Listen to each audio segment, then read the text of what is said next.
Hey everybody, I'm back. I'm finally done traveling for shooting the documentary, and I've been here for about 2 weeks now. I wanted to do a live question and answer session with everybody, but since we're spread out all over the world, it was really hard to find a time and a day to do this. So, this is our best solution. This past week, I asked everyone to send me in questions about traveling, about the documentary, about the future, anything to do with this project. And I would answer the questions for you. Hopefully, I'll cover everything that everyone wanted to hear about. So, here we go. Question number 1. What topics am I covering? I really wanted to touch on every aspect that Red Skin Syndrome controls in our life. And it's not just physical, but in the physical realm, I wanted to make sure I got the itch, the insomnia, the oozing, the flaking, everything that physically bogs us down. But I also wanted to touch on how it emotionally affects people, how it mentally can really destroy someone, especially if you're going through it for years and years, how it affects relationships, how it affects your family and your friends, and financially, how it could be an extreme burden on somebody. Question 2. Any new topics pop up while shooting? Honestly, I actually missed out on a topic that I wanted to shoot. I was supposed to see a lovely girl in England. She was pregnant while going through TSW, and I thought it was very interesting and wanted to get that point of view. But sadly, she ended up in the hospital, so I missed out on that topic. However, did any new topics come up? Not really. I got a lot more on different subjects than I thought I would. Let's say pertaining to immunosuppressants and the new drug that was out, the dupilumab. But really, I went out with a certain idea of the topics I wanted to hit, and I got them all. So, yay for that. Question 3. What is my projected time frame to complete the documentary? Wonderful question. This process takes a very long time, especially with me doing it by myself. I'm trying to give myself up into springtime 2018 to have this edited. It's a lot. I don't know how else to put it.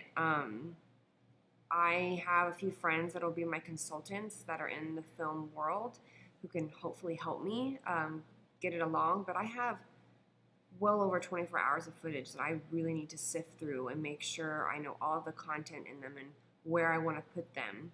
And then I need to do more research and more talks and more kind of breaking down different journals so I can see where things will fit best. So I'm really, really hoping that by springtime 2018 I'll have this finished. Question number 4. How much time have I put into this project so far? A lot.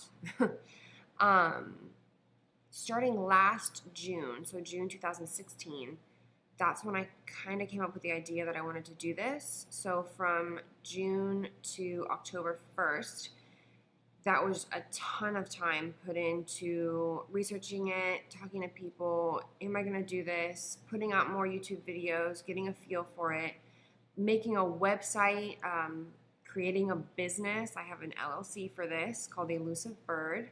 And then I had to have a business account. All of this stuff had to be done before I launched October 1st. And then from October 1st till June 4th was prepping. And I try to sit down and think how many hours I did every week. I got between 25 to 30 hours a week, I believe. And that was unpaid on my own. It was a lot of time fundraising, getting things set for this. So just hundreds and hundreds of hours, working on this. And then from June 4th till July 29th when I was shooting and away, 24/7, that's what this was about. So yeah, a lot. Question number 5. Are more funds needed to complete the project? Yes and no. This is a really hard question to answer, mostly because I don't like taking money from people. It's not my favorite thing in the world. I don't like asking for it. I need to sit down with a tax agency, someone that does taxes, because this is under an LLC and it's my own personal LLC, so I'm going to be taxed, and I need to figure out how much money I'm going to be taxed because of this, or am I going to be taxed at all because it's donations, etc., etc. So that's one aspect I have to get under wraps. I've kept all the receipts and everything. I was trying to stay very well organized while I was on the trip to make sure whatever I can that's tax deductible will be deducted. But I'm also having a really hard time right now trying to juggle everything. You know, I'm not swimming in money. In fact, the job that I'm going to have right now, working while trying to do this, is not going to cover all my bills. And I don't like taking away time from the project either. And so I'm struggling with juggling this right now.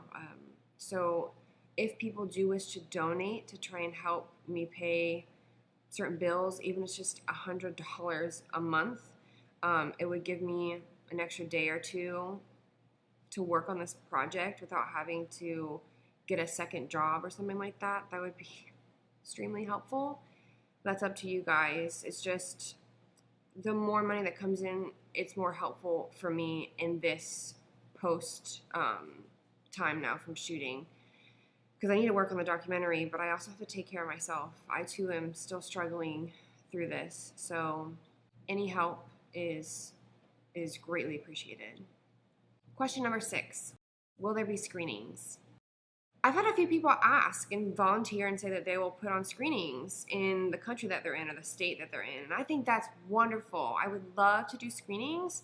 However, once a project is finished, I want to put it into the festival world, and I want to submit it to as many festivals as possible, which underneath the festival guidelines and rules, you can't put this out on any other media form. So I couldn't do screenings until I knew I made it into a festival or not. So this might be a long time coming for people to see. However, I would, if time permitting, would like to do little series of snippets of what's been filmed so that people can see what it is that I was doing, what other people spoke on. So I will try and work on that throughout the year as well to keep you guys updated. I definitely want to keep you all updated. So yes to the screenings once I know I'm in the clear. Question number 7, was there anything that surprised me? Honestly, the biggest surprise was how many healed people there are.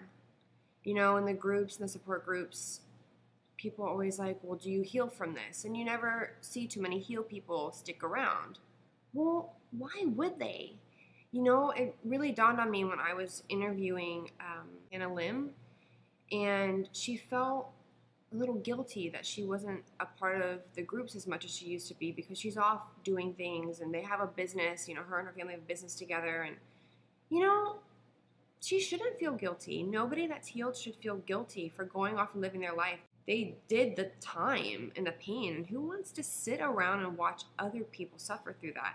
And it's not their responsibility or my responsibility to create awareness. Doctors should be doing this. So it was really refreshing to see how many people there are that are healed, that came out to the meetups, and kind of gives you a little hope, and for you to know that there are many, many people out there who are healed and doing so much better with their lives. They just don't want to deal with this anymore, and it's not their responsibility. Question number 8. Do I think this documentary will be enough to convince people RSS is real? Well, one, I am one small cog in this machine. I do not think myself to be some miracle worker. I think it's going to take a lot more than just a documentary, but I'm hoping this documentary can create a larger conversation to show that us as a community, I know we get upset and angry at doctors, but they are our team. Like, we have to work together as a team. And it's difficult. It really is difficult. But if we can find a way to work with them, and perhaps this documentary can be a stepping stone for that, that's wonderful. It's the best thing I could ask for. But do I think this is going to convince people that RSS is real and everything's going to be rainbows and sunshines after this? No, I don't think that. And I don't think it's about convincing people. because that just sounds like I'm trying to manipulate someone. Red skin syndrome is very real. There should be no convincing. Doctors should just be on board with this, honestly. And hopefully within the next couple of years, that will be the case. Question number 9. Are the doctors I interviewed seen as rebels in the medical community? I don't think they see themselves as rebels. I'm hoping people can one day see them as pioneers. They're just reading the science. They're just seeing what is happening. And I think I wouldn't call them rebels. I know they're doing their best to try and show other doctors that this is truly a condition. And whether or not other doctors understand this is on them. I think the doctors that I interviewed are doing a tremendous job. I think they are up against a lot. They're just doing their best. They really are. Some of them are still researching. There are doctors that I didn't even get to interview that I know are researching on this. I just hope that their voices on the documentary lend a huge helping hand, and I appreciate them more than I could possibly say for letting me interview them. Question number 10. How do I think we can get across this barrier of GPs not understanding our condition? Well, first of all, GP stands for general practitioner, so family doctors, things like that. The barrier is huge. And one of the topics I do touch on in the documentary is that, I understand that we're having an issue with doctors not understanding, but it's also them having a really hard time. And I kind of want to showcase that as well, that they too are very much struggling under this medical system. And I think the problem right now is the top, and it's trickling down to the bottom to where patient care is not centered on the patient anymore. And there are a lot of doctors who aren't able to give patients the time of day that they need. And the ones that are trying to are having to go off of insurance and, start opening their own practice that, it costs a lot more money, but they have a lot more time to spend with patients. And I think it's the education system that's failing. It's where are they getting their education from? Where is this information being, taught? Who's giving this information out? So I think the barrier right now is going to continue until we figure out a way that we can work together and we can figure out where they're getting their education from. Who and what is in control of what we learn. So if we can kind of tackle that beast, I think that barrier can be broken down. Question 11. How much did my skin get affected by traveling? Well, it's probably quite easy to see. I don't know if you can see my neck and everything, and I'm covering my hands, my neck, under my chest. Basically from here up, all of this was really, really affected. I had a bad flare in India, kind of had a really rough time in Chicago. It was spreading. It still hasn't really calmed down. I'm very, very itchy. Like right now, my neck is burning. I can feel it in certain spots. Travel alone is exhausting as much as I did. I did almost 2 full months of constant on the go. Was in different places dealing with, different food, climate change. You had places that there was no AC in the hot, hot summertime. I had to deal with time zone changing. There was one point in Japan before I came back to the States. I believe I had 1 hour of sleep in the span of about 34 hours.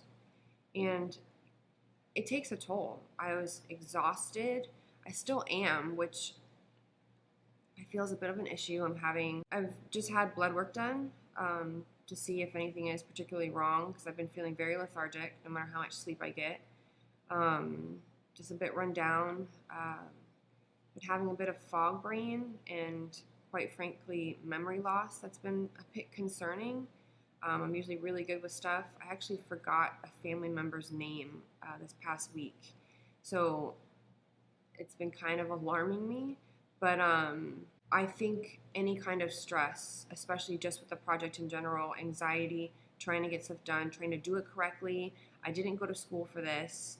The circumstances I was put under, it's a lot. So it affected my skin big time. However, sadly, I'm still much better than some people who are farther than 2.5 years along. And so I try and remember every day that, this is a blessing. I could make it ruin my life, or I can work with it. And so I'm trying to work with it. But just understand, I hope everybody does, that I'm still very much going through this. And it is a struggle for me to try and balance this plus, personal, emotional things that I've been through this past year, to work, all of this. It's very difficult, but I love this, and I love wanting to help you guys as much as I want to help myself. So, yeah. Question number 12. Do I still need more filming? There are 2 more places I would like to visit that are in the works right now. I want to be done completely filming by October. Actually, there are 3 places, perhaps. Sam might be doing a conference in October in Georgia. It's still up in the air, but I'd like to go and film that there. And then there's a place in Savannah, Georgia I would like to go to meet with someone or a group of people, and then perhaps Denver, Colorado. Still in the works. I don't know if it's going to happen or not. We'll see. One of them is already a topic that I've touched on, but it would be more in depth. And another one is a topic that I haven't even gotten to touch on, which I think would be great for the documentary, but we'll see how it goes. Question 13. Do I have wanderlust? Do I have wanderlust? I love traveling. I love seeing new places. I love meeting new people. It's what I did before I had TSW. I worked with a cruise ship line, and I lived on board a cruise ship for more than half of a year in a contract, and getting to see different places, working with different people, I loved it. Cruise ships is where my skin sort of took a downward spiral. However, I would never ever trade those moments, ever. They were amazing and incredible, and even though I had my rough moments and exhaustion doing the documentary shooting, oh man, I had the time of my life.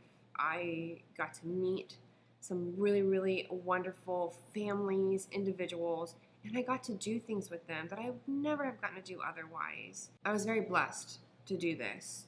So yes, I definitely have the wanderlust bug, and I will always continue to travel as much as I can throughout my life. Question 14. What was my favorite location? Hands down, I have to say, Kelowna, Canada stole my heart. Janelle was able to show me around, just landing in the airport and getting off the airplane and looking up to all the mountains and all of the trees. It was insane. I have never seen anything like it. I was in awe. And we took a bike ride after we finished up our interview, and you got to see trestles, and you got to see where the trains used to go into tunnels, and I felt like Snow White hanging out with this little chipmunk, eating almonds out of my hand, coming up to me, just chilling on my knee. I was in heaven. I loved it. And it was just almost inspiring. It was very quiet out there, just to see just vast forest, even though some of it was burned down. It was remarkable. It was really, really recharging for me to get to do all those fun things with her, because she's doing wonderful. And so we were able to go out, and I didn't care that I was hot or itchy. I just felt really alive there.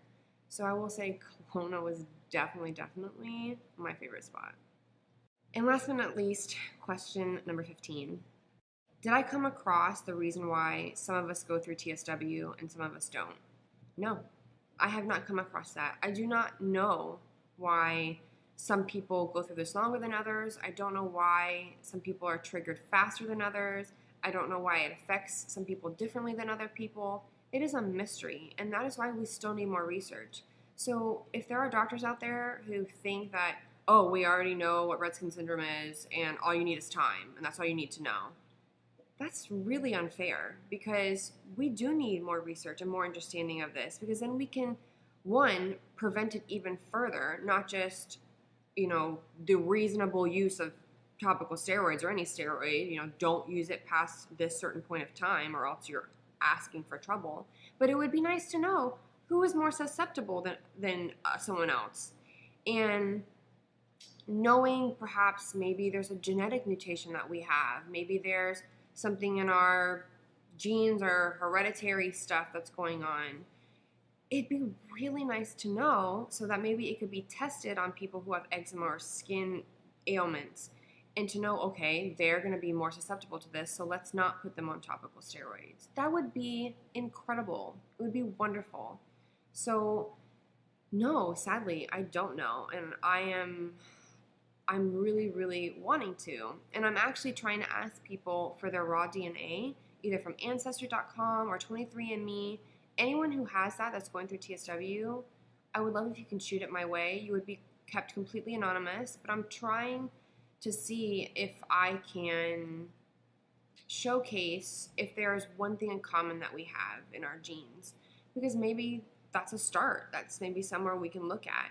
I know a lot of people think the MTHFR gene has something to do with it, but I actually don't think that's really the hugest problem for us. I actually think it might have to do with our COMT or nitric oxide levels, whatever component that has to do with. That's just my guess, but I'm all open. I just want to look at what's in front of me and take it from there. And I'm hopefully going to be working with a methylation doctor to do this. So it also costs more money. Hint, hint. Might need donations for that. But I think it'd be a great thing to touch on for the documentary as well. So there you have it. I answered the questions. I'm so excited. I will continue to keep you updated as much as possible. These next 2 weeks, 2.5 weeks, I'm going to be working again with the cruise ship company. I'm going to be training and teaching a show, and so I'll probably be MIA for a little bit. I'll be on a cruise ship for a week, so I'll definitely have very, very little, if not no, Wi-Fi, but hopefully I can come back with some adventure stories. But I love you guys. If you wish to stay updated, subscribe to the YouTube channel. Find me on Instagram, either my personal one or the Preventable one. I have a Facebook page for Preventable, so just keep updated. Check out the website. I'll link all the things below. And yeah, I love you guys. Thank you so much for your support. I could not have done any of this without you. And I really, really appreciate you so, so much.